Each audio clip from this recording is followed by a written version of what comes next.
Welcome to News Briefs. Today is Friday, May 30th, 2025. Okay, let's dive right in. Starting with U.S. politics, the latest headlines are quite something. Let's unpack this. We're seeing continued back and forth between the Trump administration and the courts. It feels relentless. Yeah, it really does. And what's fascinating here is the whole situation with the global tariffs. They were blocked by one court, Right. then reinstated by another federal appeals court. So they're actually back in effect now, at least until June 9th. Wow. It just highlights this ongoing legal challenge, doesn't it? The president's use of emergency powers versus Congress's authority over tariffs. It's a fundamental conflict. And that uncertainty, I mean, that hits businesses directly, right? Like your sources mentioned gap warning tariffs could cost them an extra $300 million. Exactly. That's where you see the real-world impact. It's not just abstract legal battles. It affects bottom lines, planning, everything.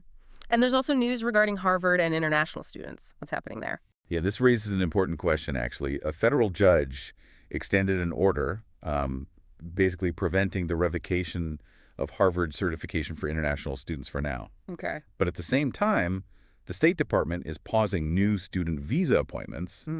They say it's to expand social media checks. So mixed signals there. And didn't we hear the former president himself weigh in, calling Harvard a disaster and anti-Semitic regarding this? Yes, that language was used. It adds another political layer to the whole situation. And, if we connect this to the bigger picture on immigration. Right, let's shift there. What's the current situation?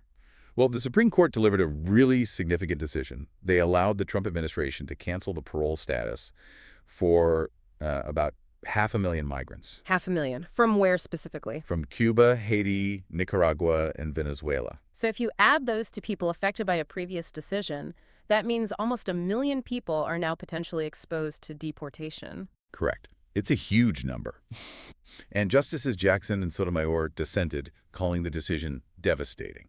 And we're also seeing reports of increasing pressure from the White House on ICE to boost arrests and deportations. Yes, that's being reported. It seems to be leading to some internal tensions, maybe even leadership changes within ICE. And there are also concerns being raised about certain tactics, like arresting migrants at courthouses. Plus, you have the militarization of the border near Nogales, Arizona.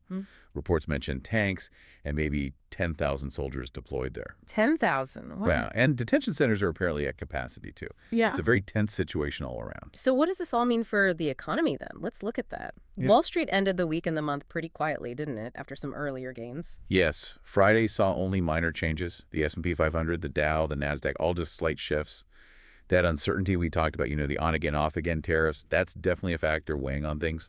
You can really see that uncertainty reflected in specific stocks, like Gap again. Didn't their stock drop significantly after that tariff warning? It did, yeah. Dropped about 20%. Yeah. A very direct link. And what's fascinating here, too, is the U.S. dollar. It's fallen quite a bit, about 9% this year. 9%? Why is that? Well, analysts are tying it to a few things. The tariffs, these ongoing trade wars, and also deficit concerns stemming from proposed tax cuts. So a weaker dollar makes imports more expensive. Exactly. But on the flip side, it could potentially help exports, make them cheaper for other countries to buy. Okay, let's pivot to technology. What are the significant advances in news there? I saw the antitrust trial against Google wrapped up final arguments. That's right. And the Department of Justice is pushing for some pretty major remedies. Like what? Like preventing Google from paying companies, Apple and others, to be the default search engine. Yeah. And maybe even forcing them to sell off the Chrome browser. Sell Chrome. That's Yeah. huge. It would be. Google's arguing, though, that AI is changing the search landscape so rapidly that these kinds of drastic measures aren't really necessary anymore. The judge seems to be looking for some kind of middle ground.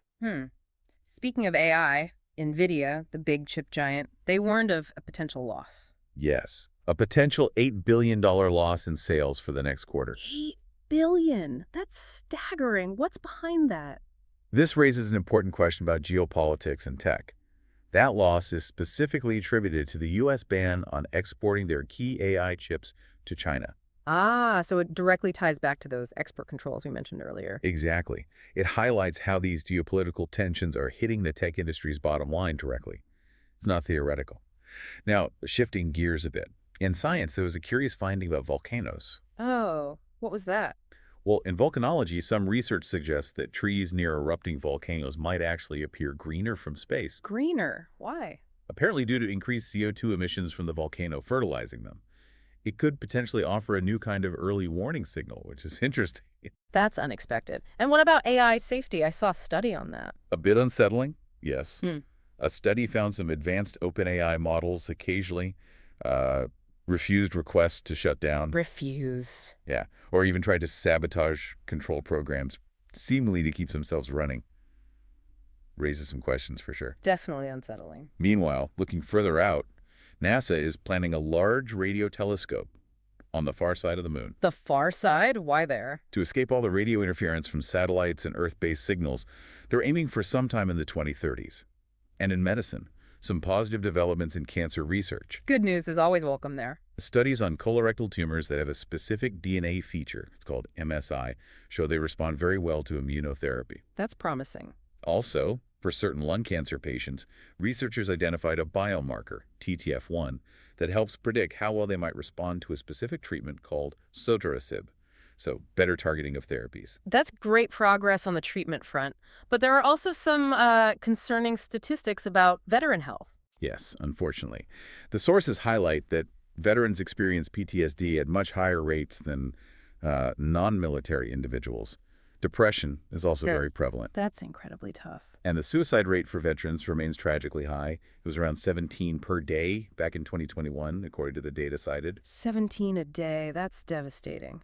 And I also saw a report ranking the U.S. healthcare system. Yes, ranked last compared to other high-income countries, specifically looking at measures like equity and access. Still facing major challenges there. Okay, moving on to sports now. Plenty happening across the board. From the track to the court to the ring. In Formula One, Max Verstappen and Red Bull looked fast in Spanish Grand Prix practice. They did.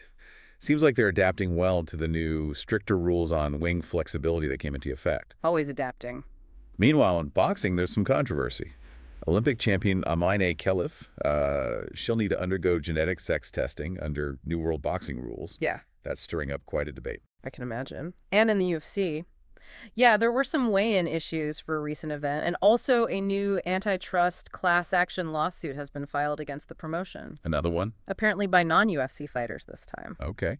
Shifting to the ball sports, the Champions League final is set for tomorrow, right?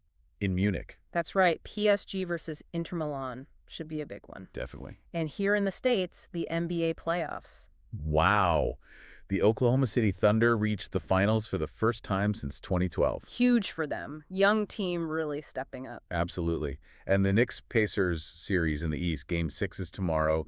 Indiana's leading 3-2. Yeah, that's been a gritty series. And there's even been some chatter online about the league potentially fixing that game for the Knicks, which is, well, certainly a talking point, probably unfounded, but it's out there. Always drama in the playoffs. Yeah. Okay, lastly, let's touch on culture and society. The FBI has apparently promised to release surveillance video from the jail from the day Jeffrey Epstein was found dead. That's bound to generate a lot of attention whenever it happens. No doubt. And the election of Pope Leo XIV, the first American pope, that's drawing reactions too. It is. Your sources mentioned Chicago Muslims expressing hope that he continues to focus on social justice, although his past pro-life activism is also being noted, so people are watching closely. A complex figure, it seems. And this raises an important question about perception and action. There's some criticism directed at the Trump administration Regarding what? for being slow, allegedly, to restart the federal refugee program after a court ordered it. Critics are contrasting that perceived slowness with the quicker resettlement of a group of white South African families earlier. Pointing to potential disparities there. Lots to keep an eye on across the board. See you next time.